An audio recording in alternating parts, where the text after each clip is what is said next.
In this video, I'm going to solve one question based on the chapter Quadrilateral Class 8.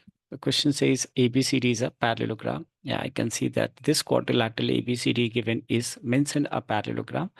Further, it says that CE bisects angle C and AF bisects angle A. That means this line CE is bisecting angle C, and similarly this line AF is a bisector of angle A.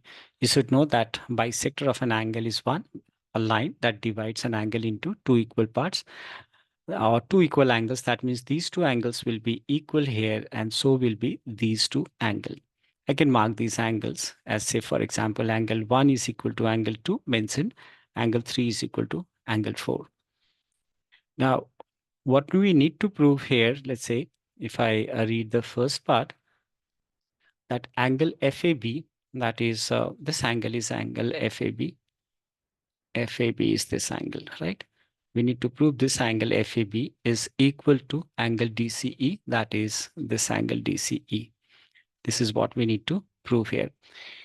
Now, the property that we are going to use in this part of the working is opposite angles of parallelogram are equal. So we can write angle A is equal to angle B, and the reason should be these are opposite angles of parallelogram. Now, as you know that here AF is the bisector, right?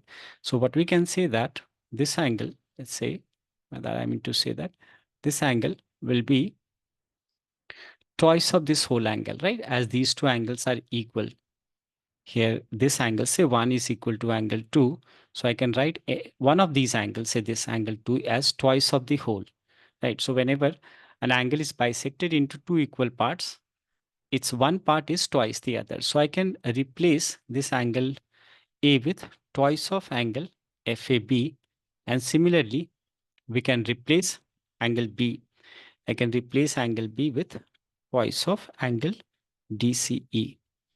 Now we can say that these two get cancelled here. So what is the result? That is angle. We got angle FAB should be equal to angle DCE. This is what we need to prove in the first part. Now let's say what does the second part say is that in the second part we have to prove angle DCE. If I look into the figure, we have already marked DCE is equal to, we need to prove this angle is equal to angle CEB. Where is CEB? This is angle CEB. We need to prove these two angles as equal, right? So for that, we are going to use the concepts of alternate interior angle. As you know that here, these two lines are parallel, right? These two lines are, as you must be knowing that opposite sides of parallelogram are equal. So we can say that considering this part only and this part only, what we can see that they are nothing but alternate interior angles. If I read it again, it's angle DCE. Yeah, DCE is equal to angle CEB, that is CEB. So we need to prove these two angles equal, and we can write them equal directly by saying the property used here. So since CF is parallel to AE, which are parts of parallel line, right? As you know that when two lines are parallel, their parts are also parallel. DC is parallel to AB. Now, therefore, we can write these two angles equal, and I can say therefore angle DCE is equal to angle CEB, and the reason will be they are alternate interior angles. So alternate interior angles are equal, right? These are alternate interior angles. Now look into the third part. In the third part, we have to prove angle CEB, this is CEB, is equal to FAB. So look into this two equation. If I mark this as equation 1 and this say as 2, but you can see that we have some common thing. What is that? Angle DC is common, right? You can say that DC is here, and so is the DCE. So you can correlate this, and from 1 and 2, we can say that from 1 and 2, we can say from equation 1 and 2, we can say that angle FAB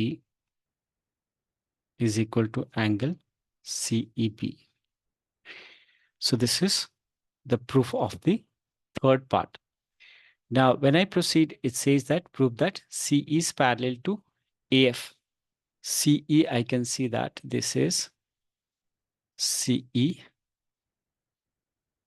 right? This is CE is parallel to AF.